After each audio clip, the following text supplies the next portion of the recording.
Hello guys, welcome back to Nirmala's kitchen. तो आज मैं यहाँ पर एक सिंपल से तरीके से गाजर के हलवे की रेसिपी आप लोगों के साथ शेयर करने जा रही हूँ। तो देखने में आप देख पा रहे होंगे गाजर का हलवा कितना खिला खिला और बहुत ही ज़्यादा टेस्टी लग रहा है।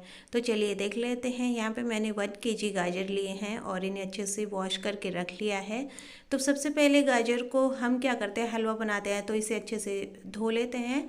साफ़ करने के बाद हम इसे ग्रेट करते हैं, यानी एक ग्रेटर से इसे ग्रेट करते हैं, कद्दूकस करते हैं। लेकिन आज उसी प्रोसेस को हम यहाँ पे स्किप कर रहे हैं और यहाँ पे हम गाजर को सिर्फ नाइफ़ की मदद से ऐसे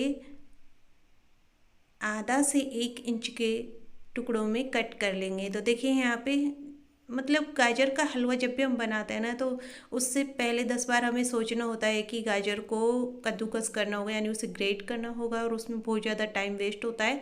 लेकिन गाजर को ऐसे साफ़ करने के बाद ऐसे अगर हम चाकू की मदद से कट करके और डायरेक्ट कुकर में डालकर यदि हलवा बना ले तो भी हलवा बहुत ज़्यादा टेस्टी बनता है। तो ये जो बीच वाला पार्ट होता है ना, इसे आप हटा देंगे तो ज़्यादा अच्छा रहेगा। तो बस यहाँ पे देखिए गाजर, सभी गाजर को मैंने यहाँ पे कट करके रख लिया है। अब चलते हैं हम नेक्स्ट प्रोसेस पे। तो प्रेशर कुकर के अंदर हम डाल देंगे यहाँ पे गाजर को, और उसके साथ हम यहाँ पे थोड़ा सा दूध का यूज करेंगे।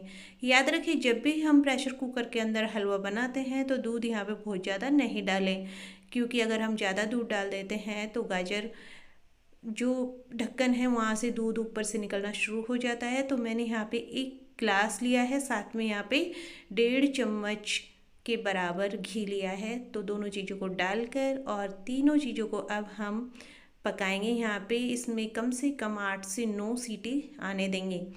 तो यहाँ पे मैंने सीटी आने के बाद इसे बंद कर दिया है गैस को, और अभी हम प्रेशर कुकर को थोड़ा सा स्टीम निकलने तक छोड़ देते हैं। तब तक देख लेते हैं बाकी चीज़ें। तो यहाँ पे थोड़ा सा खोया जिसे बोलते हैं मावा मैंने लिया है, ये घर का बना हुआ मावा है। तो ये घर पे ही मैंने बनाया था। और साथ में यहाँ पे चीनी लेंगे, थोड़े से कटे हुए ड्राई फ्रूट्स में आप कुछ भी लें, जो भी आप डालना चाहते हैं। तो देखिए स्टीम निकल चुका है और गाजर कुछ इस तरह से पूरी तरह से सॉफ्ट हो चुकी हैं। तो देखिए यहाँ से आप देख पा रहे होंगे अच्छे से सॉफ्ट हो गई है। तो आपके पास यदि ऐसा पोटैटो मैशर है तो आप उसे ले लीजिए, नहीं तो आप इस प्रोसेस को कटोरी या ग्लास से भी कर सकते हैं। लेकिन अगर आलू मैशर आपके पास है तो आप उसी का यूज कीजिए। इससे हलवा काफ़ी दानेदार बनेगा, क्योंकि इसमें जो छेद बने हुए हैं ना, उसके अंदर से गाजर के टुकड़े निकल जाते हैं छोटे छोटे, और वो बिल्कुल मैश नहीं होता है।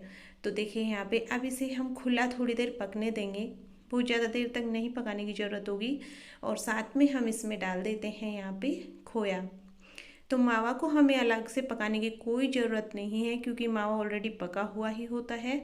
और जब हम गाजर के साथ इसे और भी अभी पकाने वाले हैं तो इसका जो टेस्ट है वो काफ़ी बढ़िया आता है।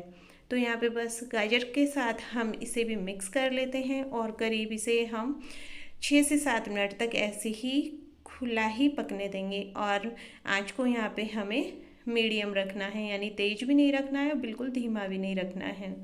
तो देखिए यहाँ पे जैसे जैसे गाजर ड्राई होगी वैसे वैसे देखिए हमारा जो हलवा है वो उतना ही खिला खिला दिखेगा। तो बस देखिए यहाँ पे बिल्कुल भी मॉइस्चर नहीं रहा है। अब इस स्टेज पे हम यहाँ पे डाल देते हैं शुगर, यानी चीनी।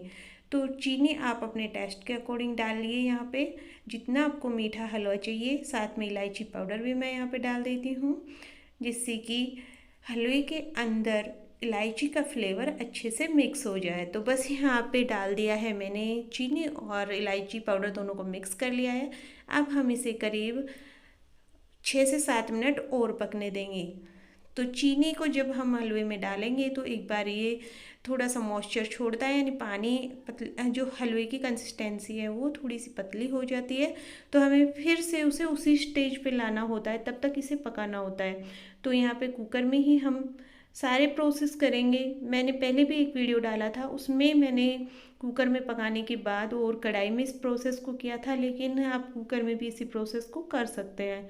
तो अब इस स्टेज पे हम डाल देते हैं यहाँ पे ये जो ड्राई फ्रूट्स, काजू और बादाम मैंने रखे हैं। आप चाहे तो दूसरे ड्राई फ्रूट्स जितने भी आपको पसंद हो, जो भी फ्रूट्स पसंद हो वो यहाँ पे ऐड कर दीजिए, और बस इसे भी थोड़ी देर हम पकाएंगे। तो बस इसे हम थोड़ी देर पकाएंगे और साथ में हम इसमें यहाँ पे डाल देते हैं 1 से 1.5 चम्मच घी। और अब लास्ट में हम इसे घी के साथ अच्छे से भूनेंगे, जिससे कि जो हलवे का जो फ्लेवर है वो भी ज़्यादा अच्छा आएगा और हलवा है हमारा अच्छा खिला खिला बनेगा। तो देखा आपने, कुकर में भी हम हलवे को बहुत ही कम टाइम में बना सकते हैं। इससे हमने कुकर में जो हलवा बनाया ना, बहुत सारे टाइम की बचत की है। यहाँ पे हमने गाजर को ग्रेट नहीं किया था, उसमें भी हमारा बहुत सारा टाइम बचा है। और जब हम हलवे को खुला पकाते हैं ना कढ़ाई में, तो उसमें बहुत ज़्यादा टाइम वेस्ट होता है। लेकिन कुकर में अगर हमें ऐसे बनाना है तो बहुत ही कम टाइम में हम हलवा बनाकर तैयार कर सकते हैं। तो देखिए कितना अच्छा हलवा हमारा ये बन के रेडी हो चुका है।